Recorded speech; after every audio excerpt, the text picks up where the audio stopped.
Hey everyone, welcome back to the show. I'm so glad you're here today because we're diving into a book that honestly changed the way I think about, well, pretty much everything. And I know that sounds dramatic, but stick with me here. Today we're talking about Mark Manson's The Subtle Art of Not Giving a Fuck, a counterintuitive approach to living a good life. And yes, that's the actual title. No asterisks in the original. Now, if you haven't read this book, you might think from the title that it's about becoming some cold, uncaring person who just doesn't give a damn about anything. But that's actually the complete opposite of what Manson's talking about. And that's what makes this book so brilliant. So grab your coffee, settle in, and let's talk about why caring less might actually be the key to living better. All right. So let me start with the big idea that Manson opens with, and it's kind of a gut punch in the best way possible. He says, look, you're gonna give a fuck about something. That's just being human. The question is, what are you choosing to give a fuck about? And here's the thing that really got me. We all have a limited supply of fucks to give. I mean, think about it. You only have so much time, so much energy, so much mental bandwidth. So when you're spending all your energy caring about what your coworker said about your lunch, or obsessing over likes on social media, or worrying about impressing people you don't even like, you're essentially wasting your limited resources. Manson argues that we live in this culture that tells us we should give a fuck about everything. Be positive, chase your dreams, you can have it all, everyone's special. And he's saying, no. That's actually making us miserable. The subtle art isn't about not caring. It's about being selective. It's about choosing what deserves your energy and what doesn't. And that's actually really hard to do. So let's talk about what Manson calls the feedback loop from hell. Have you ever experienced this? I know I have. Here's how it goes.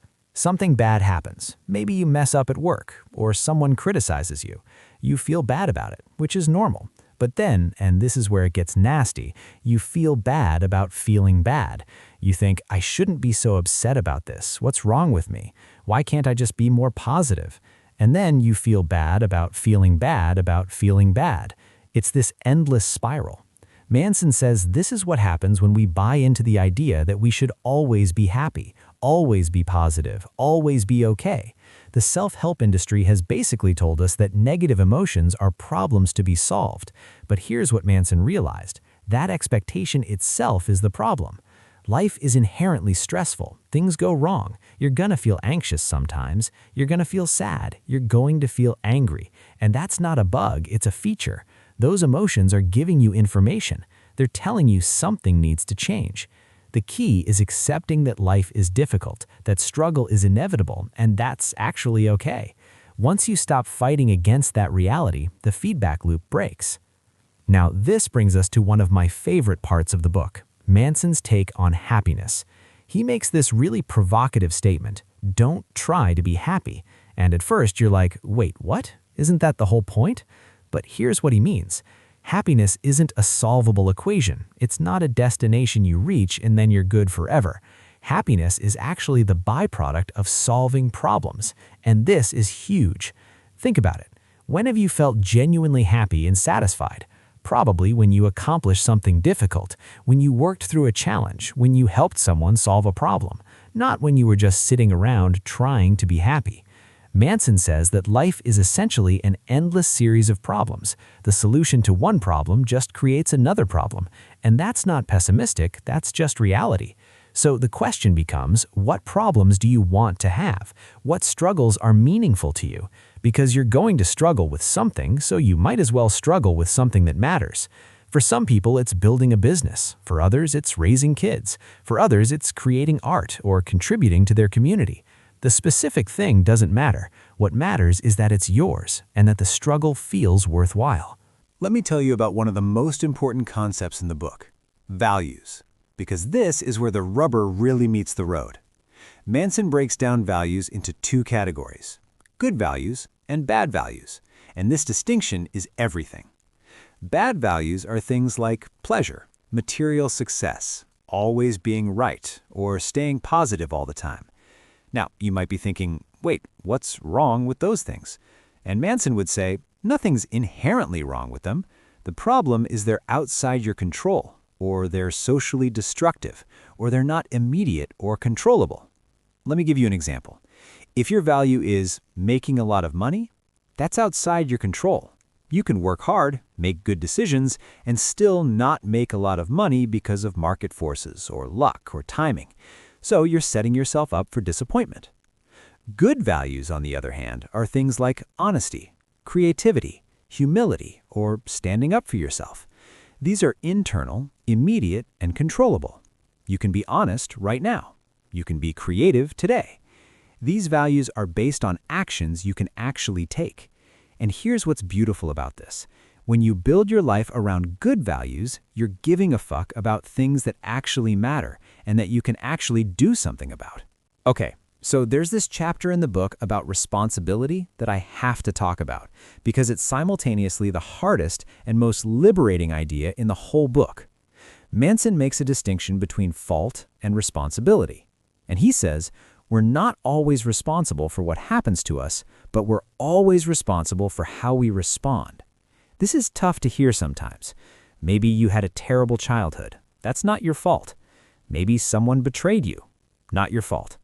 Maybe you got sick or lost your job through no fault of your own. Not your fault. But, and this is the hard part, you are responsible for how you deal with it. You're responsible for what you do next. Manson shares his own story about a toxic relationship he was in, and he realized that he kept blaming his girlfriend for all his problems. She was the reason he was unhappy. But then he had this realization. Even if she was being terrible, he was choosing to stay. He was choosing how to react. He was responsible for his own experience. This idea gave him power back, because when you blame external circumstances for everything, you're basically saying you're powerless. But when you take responsibility, even for things that aren't your fault, you're saying, I have agency here. I can make choices. It's not about self-blame, it's about self-empowerment. Let's talk about uncertainty for a minute, because Manson has a really interesting take on this. He says that growth is about questioning yourself, about being uncertain, about not always having the answers. And our culture really doesn't like this. We want experts who are 100% confident. We want to be right all the time. We want certainty. But Manson argues that the people who are most certain are often the most wrong because they're not questioning themselves. They're not updating their beliefs when they get new information. He shares this great example from his own life. When he was younger, he was really into pickup artistry, this whole community about how to pick up women. And he was certain he had it all figured out. He had this whole worldview built around it. But then he started actually talking to women as human beings, started having real relationships, and he realized his entire worldview was wrong. And that was uncomfortable. It meant admitting he'd been an idiot, but it also meant he could grow. Manson says that our beliefs are basically just our best guesses at any given moment. And the people who can say, I was wrong, and update their beliefs, those are the people who actually get wiser over time. So instead of asking, how can I be right, ask, how can I be less wrong? That's where growth happens. Here's something that might sound depressing at first, but I promise it's actually freeing. Manson talks about how you're not special. Now, before you turn this off, hear me out. This was actually one of the most liberating parts of the book for me. We've all been told we're special, we're unique, we can achieve anything we set our minds to. And look, there's some value in building people's confidence, but Manson says this creates massive problems. First, if everyone's special, then no one's special. It's mathematically impossible for everyone to be above average. Second, and this is the big one, when you think you're special, you set yourself up for disappointment. You think your problems are unique and worse than everyone else's. You think you deserve more than you have. You become entitled. But here's the flip side. You're also not special in your struggles. Everyone has problems. Everyone faces rejection. Everyone fails. Everyone feels inadequate sometimes. You're not uniquely damaged or broken. And that's actually comforting. It means you're not alone. It means your problems are solvable because other people have solved them. It means you don't have to be extraordinary to have a good life. Manson says most of us are pretty average at most things, and that's totally okay. You can have a great life, meaningful relationships, and genuine happiness while being spectacularly average. The question isn't, how can I be special? It's, What am I willing to struggle for? Let's talk about failure for a second, because Manson completely reframes how we think about it. He tells this story about a guy who failed at business after business after business, like dozens of failures. Most people would have given up, but this guy just kept going, and eventually he succeeded massively. The lesson isn't never give up in some cliched way. The lesson is that failure is actually the way forward. You can't learn without failing. You can't improve without messing up first. Manson says we're so afraid of failure that we don't try things. We don't take risks. We play it safe. And ironically, that fear of failure guarantees we won't succeed at anything meaningful. He introduces what he calls the do something principle. And it's simple. Action isn't just the result of motivation. Action creates motivation. We think we need to feel motivated before we act, but Manson flips it. You act first, even if you don't feel like it, and that action creates motivation. So, if you're stuck, don't wait to feel inspired. Just do something. Anything. Take one small action. That action will give you information, it'll create momentum, and suddenly you're not stuck anymore. Failure is just information. It's just feedback. It's telling you what doesn't work so you can try something else. All right, we need to talk about rejection because Manson has some really practical wisdom here. He tells this story about being taught to approach strangers and get rejected on purpose. And at first, this sounds terrible, right? Who wants to get rejected? But here's what he learned. Rejection is not actually that bad. The anticipation of rejection is what's terrible. The actual experience of someone saying no is just fine. You survive. The world doesn't end. And once you realize that rejection is survivable, even mundane, you become free. You can ask for what you want. You can put yourself out there. You can take risks. Manson says we build up rejection as this catastrophic thing in our minds, but it's really just someone saying, no thanks, not interested. And that's okay. Not everyone has to be interested in you, your ideas, your business, whatever. In fact, if you're not getting rejected regularly, you're probably playing it too safe. You're probably not pushing yourself. You're probably not going after the things you really want. So rejection becomes a metric for courage. The more rejection you're experiencing, the more you're actually living. Let me share one of the most profound ideas in the book, the importance of saying no. Manson talks about boundaries and how healthy relationships require boundaries, and boundaries mean saying no.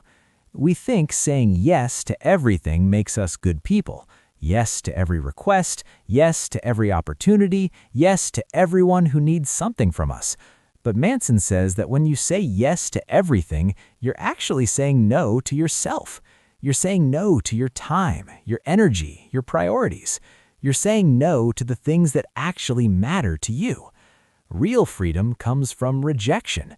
It comes from saying, no, I'm not doing that. No, that's not aligned with my values. No, I don't have space for that in my life. And here's the interesting part. Good relationships actually thrive on the ability to say no. Because when you can't say no, your yes doesn't mean anything. If someone knows you'll say yes to anything they ask, your agreement has no value. But when someone knows you can say no and you choose to say yes, that yes means something. That's commitment. That's genuine. So boundaries aren't selfish. They're essential. They're how you protect your limited resources so you can give a fuck about what actually matters. Now, Manson takes on commitment, and this might be controversial for some people, but I think he's onto something. He talks about how our culture is obsessed with keeping options open. We don't want to commit to a career path because what if something better comes along? We don't want to commit to a relationship because what if our soulmate is out there? We don't want to commit to a city because what if there's a cooler place to live? But Manson argues that this fear of commitment is actually what's making us miserable, because depth requires commitment, meaning requires commitment, growth requires commitment. He shares his own story about being a digital nomad, traveling constantly, having the freedom to be anywhere. And it sounds glamorous, right? But he realized it was hollow. He had breadth, but no depth. He was sampling everything and committing to nothing. When he finally committed to settling down, to a relationship, to building a life in one place, that's when things got meaningful. That's when he actually grew. Commitment means saying no to other options, and that's scary, but it's also freeing. Because once you commit, you can stop wondering, you can stop hedging your bets, you can go all in. And paradoxically, that's where freedom comes from. Not from unlimited options, but from choosing one thing and going deep. Let's talk about death for a minute. I know, heavy topic, but stick with me, because this might be the most important part of the book. Manson argues that we spend our whole lives avoiding thinking about death. We distract ourselves, we stay busy, we tell ourselves we have plenty of time. But that avoidance actually makes us waste our lives. He tells the story of Ernest Becker's book, The Denial of Death, which argues that everything we do is essentially to avoid confronting our mortality. We try to build legacies, become famous, accumulate wealth, all to create some kind of immortality. But Manson says there's another way. Actually confront death. Think about it. Really sit with the reality that you're going to die, everyone you love is going to die, and everything you do will eventually be forgotten. And weirdly, this is liberating, because once you accept that death is inevitable and that nothing really matters in the grand scheme of things, you're free to decide what matters to you. Death is the ultimate not giving a fuck about things that don't matter. Because when you're on your deathbed, are you really going to care about that embarrassing thing you did in high school? About what strangers thought of you? About accumulating more stuff? No, you're going to care about whether you lived according to your values, whether you loved people, whether you did things that felt meaningful to you. Manson says thinking about death regularly actually helps you live better. It clarifies what's important. It helps you give a fuck about the right things. So as we wrap up, I want to bring this all together because Manson's book isn't just a collection of ideas, it's really a coherent philosophy for living. The core message is this: life is hard, you're going to suffer, and you need to choose what you suffer for. You have limited fucks to give, so give them wisely. Give them to things you actually control. Give them to your values, not to outcomes. Give them to growth, not to validation. Give them to real relationships, not to impressing strangers. Stop trying to avoid pain and instead choose pain that's worthwhile. Stop trying to be positive all the time and instead be honest about your struggles. Stop trying to be special and instead be honest about being average. Stop trying to keep all your options open and instead commit to something. Accept responsibility for your life, even for things that aren't your fault. Accept uncertainty and be willing to be wrong. Accept rejection as a normal part of living. Accept death as a reality that can guide you toward what matters. And most importantly, stop giving a fuck about all the superficial stuff that doesn't actually matter. The social media likes, the material possessions, the need to always be right, the constant pursuit of happiness as some destination. Instead, build your life around good values, choose meaningful struggles, take responsibility, embrace uncertainty. Say no to what doesn't matter so you can say yes to what does. You know, what I love about this book is that it's not telling you to become some enlightened being who's above it all. Manson himself admits he still gives too many fucks about stupid stuff sometimes. He still struggles. He still messes up. The point isn't perfection. The point is awareness. It's about catching yourself when you're spending energy on things that don't matter. It's about redirecting that energy to things that do. And it's about being okay with life being hard, because it is hard, for everyone. But that doesn't mean it can't also be good.